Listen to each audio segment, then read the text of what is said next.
मध्यांचल महासचिव भारतीय किसान यूनियन। आपके दर्शकों को बहुत बहुत नमस्कार।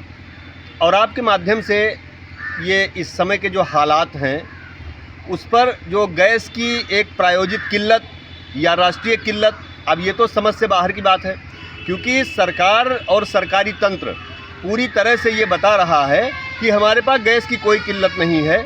लेकिन जब हम गैस एजेंसियों पे जाते हैं तो गैस एजेंसियों पे बड़ी बड़ी लाइन, यहाँ तक कि जो जैसे श्रावस्ती जनपद की मैं आपको बात बता दूं तो श्रावस्ती जनपद में पूरी तरह से जनता त्राही त्राही कर रही है। गैस के नाम पर गृहिणियों का जो हाल है, ये सौभाग्य योजना आज पूरी तरह से फ्लॉप हो गई है। ये सरकार एक तरफ तो कह रही है कि गैस की किल्लत नहीं है, प्रशासन कह रहा है कि गैस की किल्लत नहीं है। समझने की बात यह है कि एजेंसियों पे जो लाइनें लगी हैं वो कौन से लोग हैं जो एजेंसी पे लाइन लगा रहे हैं। या तो इस युद्ध जो विश्व स्तर पे जो युद्ध की बात हो रही है, या तो ये एजेंसी के मालिक प्रायोजित तरीके से गैस की कालाबाजारी करने के लिए उसका स्टॉक कर रहे हैं, और या तो ये भ्रम की स्थिति पूरे समाज में पैदा की जा रही है।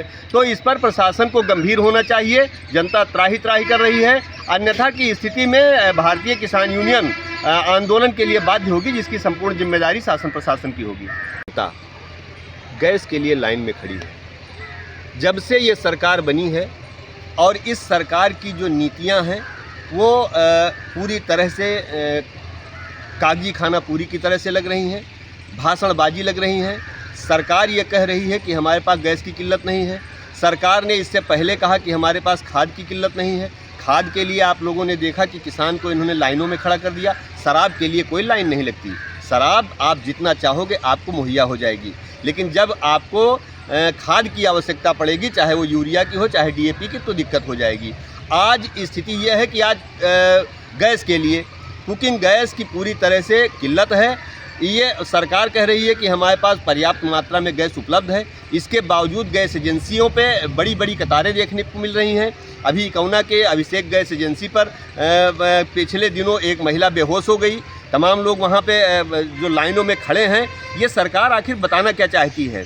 और या तो इस पर सरकार को गंभीर होना चाहिए। निश्चित तौर पे ये कालाबाजारी करने के लिए एक प्रायोजित कार्यक्रम भी गैस एजेंसी मालिकों के द्वारा किया जा सकता है। तो इस पर सरकारी तंत्र को भाषणबाजी से हटकर हकीकत को देखनी चाहिए और उपभोक्ता को समय पर गैस की उपलब्धता सुनिश्चित करनी चाहिए।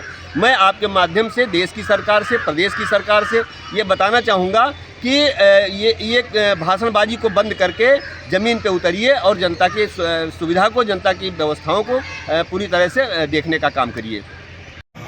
भैया, ये नज़ारा है अभिषेक गैस सर्विस सिकौना मोहल्ला बेशु बाबा का। लोग सुबह से लंबी कतार में लगे हुए हैं, गैस के लिए मारामारी है, गैस नहीं मिल रहा है,